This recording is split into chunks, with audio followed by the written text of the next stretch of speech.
Vendredi, des 4 sorcières, la Banque Centrale Européenne pas très rassurante, mon scénario sur Bitcoin. Bienvenue à toutes et à tous les amis dans cette dernière matinale trading de la semaine et pas des moindres puisque vous l'avez compris, on va avoir une journée très importante aujourd'hui sur les marchés financiers avec pas mal d'informations à traiter, à décortiquer, à interpréter.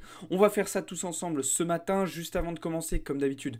Je vous invite à vous abonner si ce n'est pas déjà fait, à liker, à partager, à commenter et surtout à nous rejoindre dans le serveur Discord, vous avez le lien en description.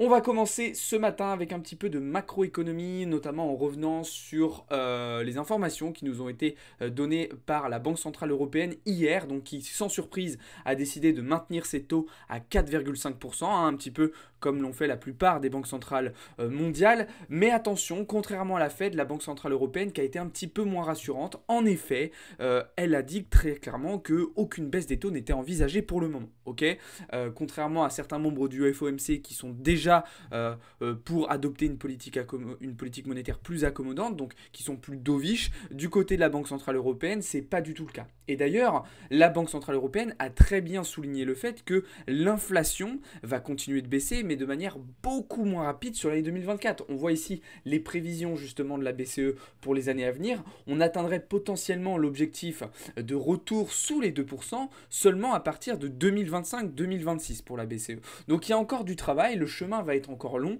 et c'est pour ça qu'elle n'envisage pas pour le moment de baisse des taux. En tout cas, c'est ce qu'elle nous a donné comme information, et c'est ce que Christine Lagarde, a confirmé lors de sa prise de parole et lors de sa conférence de presse. En plus de ça, il faut savoir que la Banque Centrale Européenne, contrairement à la Fed, dispose d'une marge de manœuvre beaucoup plus réduite concernant sa politique monétaire, puisque l'atterrissage en douceur, le soft landing aux États-Unis, lui, a très très bien fonctionné, ce qui permet à la Fed de continuer potentiellement de garder ses taux d'intérêt hauts, voire de les remonter, sans mettre en péril l'activité et la santé économique des États-Unis. Ce qui n'est pas le cas de la Banque Centrale Européenne, qui en remontant ses taux d'intérêt directeurs a plongé l'Europe et l'Union Européenne dans une situation économique vraiment pas favorable. On le verra juste après avec les résultats des PMI justement ce matin. Et donc, elle va devoir faire des choix beaucoup plus compliqués, la BCE. Et encore une fois, elle dispose d'une marge de manœuvre beaucoup moins agréable, beaucoup moins confortable, j'ai envie de vous dire. Ok ? Donc ça, c'est du côté de la BCE. Ce matin, en effet, on a eu de nouveaux résultats du côté européen qui viennent appuyer un petit peu les propos que je viens de vous tenir, puisque nous avons eu les résultats des PMI. Les chiffres PMI, c'est des indicateurs d'activité économique qui sont assez représentatifs et qui nous permettent de comprendre un petit peu la situation actuelle. Ce matin, on a eu donc les chiffres des PMI manufacturiers et des PMI de services, donc les deux gros secteurs qu'on va observer en règle générale. Les estimations tablaient, comme la fois précédente, sur une amélioration de ces chiffres PMI, mais ce n'a pas été le cas. On voit notamment sur le chiffre des services une baisse assez importante, contrairement aux estimations qui envisageaient un retour sur les 49 points. Même chose pour les PMI manufacturiers, on reste à 44,2 points alors qu'on s'attendait à une petite hausse. Et ça a été ça globalement sur l'ensemble de l'Union Européenne. Par contre, on voit ce matin le Royaume-Uni qui s'en sort vraiment bien et qui sort définitivement d'une phase de contraction économique en repassant au-dessus des 50 et des 51 points, voire 52,7 même pour les services, et donc qui repasse dans une phase d'expansion économique. D'accord ? Donc ça, c'est plutôt une bonne nouvelle pour le Royaume-Uni. Par contre, effectivement, pour l'Europe, eh bien, on reste dans une situation assez compliquée. D'ailleurs, pour revenir à ce que je disais tout à l'heure sur les décisions, sur la décision de la Banque Centrale Européenne hier, eh bien, on voit que les indices européens ont montré des premiers signes de faiblesse, notamment le DAX et le CAC, ce qui n'avait pas été le cas depuis un bon moment maintenant. D'accord ? Alors, attention, pas de retournement, pas d'inversion de structure pour le moment. On reste dans une configuration haussière. Mais attention, ils ont montré des premiers signes de faiblesse. Et dans une optique où potentiellement la semaine prochaine pourrait être une semaine baissière pour les indices haussiers américains, on en reparlera un petit peu après, les indices européens pourraient être concernés par cela. Alors, justement, en parlant des indices américains et du dollar. Aujourd'hui, c'est le dernier vendredi des 4 sorcières de l'année 2023. Alors, qu'est-ce que c'est le vendredi des 4 sorcières ? Eh bien, c'est tout simplement le troisième vendredi du mois de mars, juin, septembre et décembre. J'ai un petit doute sur les dates. Je vais regarder tout de suite pour ne surtout pas vous dire de bêtises, mais ce sont des journées qui sont très très très importantes. Voilà, c'est mars, juin, septembre, décembre. C'est exactement ce que j'ai dit, je ne me suis pas trompé. Et donc en fait, pourquoi ces journées elles sont importantes? Eh bien parce que lors de ces journées, on a énormément de contrats sur les marchés financiers qui arrivent à expiration. Donc ça peut être des contrats à terme, ça peut être des options, ça peut être des options sur les indices, des options sur les actions. Et donc tous ces contrats arrivent à terme. D'accord? Donc ça entraîne de la volatilité sur les marchés. D'ailleurs, c'est la raison pour laquelle on va rester très très attentif au comportement du VIX aujourd'hui qui potentiellement pourrait repartir un petit peu à la hausse. En plus de ça, aujourd'hui, eh bien, c'est le dernier vendredi des 4 sorcières de l'année 2023 et en plus de ça, on est sur la dernière semaine avant les fêtes. La semaine prochaine, le week-end prochain, c'est Noël. Après, on aura le nouvel an. Donc potentiellement, on va avoir aussi pas mal d'investisseurs, pas mal de fonds d'investissement qui vont se délester un petit peu, qui vont réduire peut-être un petit peu leur exposition au marché. Et donc là aussi, on va avoir une volatilité qui va être exacerbée et potentiellement des volumes aussi qui vont l'être. Alors, je vous le disais hier, mais effectivement, Goldman Sachs anticipe du retournement pour la semaine prochaine, notamment sur les indices américains. Et ça pourrait être engendré notamment par cette journée aujourd'hui, par ce vendredi des 4 sorcières, et évidemment par la situation macroéconomique globale. D'accord ? Donc on va être très prudent tout de même aujourd'hui, on va y aller doucement, on va prendre des pincettes, mais il va y avoir des choses intéressantes quand même à faire. En plus de ça, cet après-midi, on va avoir des datas du côté américain qui vont quand même être assez importantes à prendre en compte, notamment les chiffres des PMI, là encore, donc les mêmes résultats qu'on a eu ce matin en Europe, on les aura cet après-midi aux États-Unis. Alors aux États-Unis, on est dans une situation un petit peu particulière, puisque en fait, on a vraiment des grosses disparités, on a une certaine hétérogénéité entre les différents secteurs économiques. Par exemple, le secteur des services, lui, tient plutôt bien le coup en restant dans une phase d'expansion économique. Mais d'ailleurs, c'est un secteur qui avait été en partie responsable de l'inflation. Alors qu'à l'inverse, on a un secteur manufacturier qui est déjà en phase de contraction économique, comme vous le voyez, avec un indice sous les 50. Alors cet après-midi, on s'attend plutôt à de la baisse du côté américain, que ce soit sur les services et les manufacturiers, mais une baisse qui resterait relativement raisonnable. On verra évidemment comment vont interpréter ces résultats-là, les marchés. Alors justement, on aura un œil très très attentif sur le dollar aujourd'hui, puisque le dollar, eh bien, il a enfin atteint son support technique des 102 points, dont je vous parle depuis un moment maintenant, et donc potentiellement, c'est une zone sur laquelle il pourrait réagir, d'accord? Donc potentiellement, attention, il va falloir attendre de voir les différentes clôtures, notamment en 4 heures, on pourrait avoir une reprise haussière du dollar cet après-midi, et potentiellement sur la semaine prochaine. On verra. Les datas macroéconomiques peuvent exacerber aussi ces mouvements-là. Donc on va y aller doucement, on ne va pas faire de plan sur la comète, ça ne sert à rien. Pour le moment, il y a quand même beaucoup d'incertitudes. Malgré ça, étant donné que le dollar est venu chercher ce support technique des 102 points, j'ai aussi des zones d'entrée sur le Forex et sur les matières premières qui se sont déclenchées. Alors notamment sur Euro-USD, puisque comme je vous l'avais dit, rappelez-vous, ça aussi c'était un scénario qu'on avait vu. On était rentré en short fin novembre. Ok, on avait TP, je vous avais dit on TP, pourquoi? Parce que le dollar il va aller chercher ses 102 points et donc l'euro il va remonter. Résultat, qu'est-ce qui s'est passé?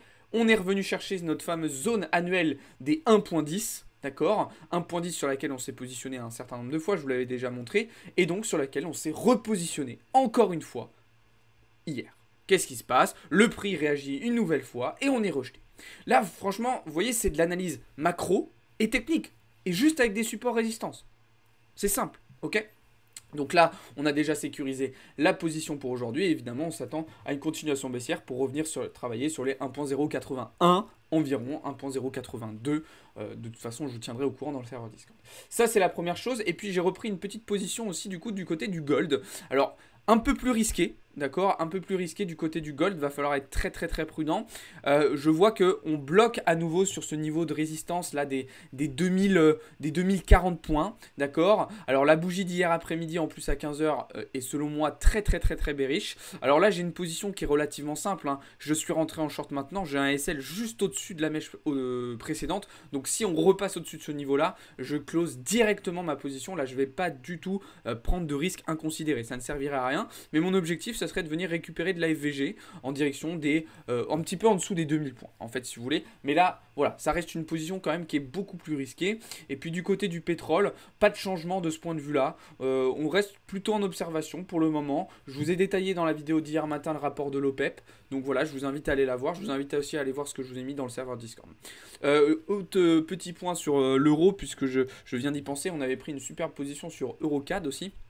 Rappelez-vous, donc qu'on a TP du coup partiellement hier après-midi. D'accord, donc là, bon, on a refait une bonne chute, hein, du coup, avec la publication de la Banque Centrale Européenne hier. Mais globalement, très très belle position. Donc potentiellement, on sortira à BE. De toute façon, la position a d'ores et déjà été sécurisée. Voilà un petit peu ce que je pouvais vous dire du côté des marchés financiers traditionnels. On va pouvoir passer au marché des crypto-monnaies désormais. Marché des crypto-monnaies assez hétérogène à nouveau, hein, avec Bitcoin plutôt dans le rouge, même chose pour Ether, mais des alts, en tout cas certains alts, qui s'en sortent très très bien. Solana à nouveau, qui se dirige vers les 80 $. Avax qui reprend de jolies couleurs. Le Bonk, le même coin de Solana, qui le suit à la lettre. AVA aussi et HNT qui réalisent des belles performances aujourd'hui. Alors, quel est mon scénario, quel est mon plan sur Bitcoin pour cette fin de semaine? Il est relativement simple, hein. On a été plutôt acheteur sur le début de semaine, en fait, sur une grosse majorité de la semaine depuis lundi, je vous le rappelle. Mais potentiellement, on se prépare à repasser vendeur, puisque je vous rappelle que c'était le plan initial. Oui, on a acheté dans un premier temps, mais on achetait en attendant de pouvoir reconstruire, renforcer notre position short initiale. Donc là, ça va être simple. Moi, l'objectif ici, ça va être tout simplement d'aller chercher les ordres qu'on a ici en direction des 44 000 $, d'accord? Donc on le voit déjà plutôt bien sur la chart avec cette buy side, ce high qui n'a pas été récupéré. Donc pour moi, l'objectif, ça va être de revenir travailler entre 43,5 et 44 000 $ pour renforcer ma position short, pardon, et ensuite viser du coup des targets en direction des 40 000 $, puis des 38 000 $. D'accord? Donc on reste dans la configuration similaire à ce qu'on a depuis le début de la semaine. Les plans n'ont pas forcément changé. D'accord? Alors attention, on reste quand même dans une configuration plutôt haussière sur Bitcoin sur la semaine. Donc peut-être qu'on attendra dimanche soir ou lundi matin pour prendre cette position à 44 000 $. D'accord? Idéalement, moi ce que j'aimerais voir, c'est le scam pump du dimanche soir qui nous amène à 44 et puis lundi matin, on dump. Idéalement, ce serait le scénario parfait. Alors attention quand même, aujourd'hui, on voit qu'on a une reprise des longues, justement, avec un open interest qui remonte un petit peu, mais surtout des funding rates, vous voyez, qui sont clairement à la hausse. Donc attention, parce que si on a trop de longues trop rapidement, peut-être qu'on pourrait d'abord resqueeze ces positions longues avant d'aller chercher les 44 000. Donc il va falloir rester prudent. Globalement, j'ai pas fait une semaine incroyable parce que j'ai pas eu suffisamment de patience, notamment sur certains trades sur la crypto, ce qui m'aurait permis de faire de très très très bonnes performances. J'ai eu une semaine meilleure que les précédentes, j'ai atteint à peu près mes objectifs, donc je ne vais pas prendre de risques inconsidérés aujourd'hui. Ça ne servirait à rien, en plus on est vendredi, généralement je prends relativement peu de positions le vendredi. Donc on va y aller doucement. Si je devais noter quand même un petit conseil psychologique et petit retour, parce que j'aime bien vous faire des retours aussi sur moi, ce que je fais, sur mes positions, sur mon trading. Globalement, voilà, cette semaine, elle a été marquée par un manque de patience qui s'explique très simplement par une baisse de confiance, étant donné que j'ai eu des performances en baisse depuis plusieurs semaines. Naturellement, j'ai eu un petit peu moins confiance en moi et donc j'ai eu un petit peu plus de difficulté à suivre mon plan jusqu'au bout, à laisser mes positions tourner jusqu'au bout. Et j'ai souvent pris des profits un petit peu trop tôt, un petit peu plus tôt que ce que j'aurais dû. Alors c'est pas gravissime, mais du coup ça a réduit les potentiels rendements que j'aurais pu viser sur cette semaine, qui auraient pu être très clairement extraordinaires. J'ai eu 2 trades sur les cryptos, le JTO et Avax, que si j'avais laissé en longue, m'aurait permis de réaliser de très très belles performances. Donc voilà, donc globalement sur le marché crypto, pour le moment, je n'ai pas forcément d'autres positions. Encore une fois, allez voir dans le serveur Discord ce que je vous ai partagé. Voilà les amis, ce que j'avais à vous dire pour ce matin. Je vous rappelle qu'il vous reste encore quelques jours pour participer à la 2e semaine du calendrier de l'Avent, cette semaine sur TikTok.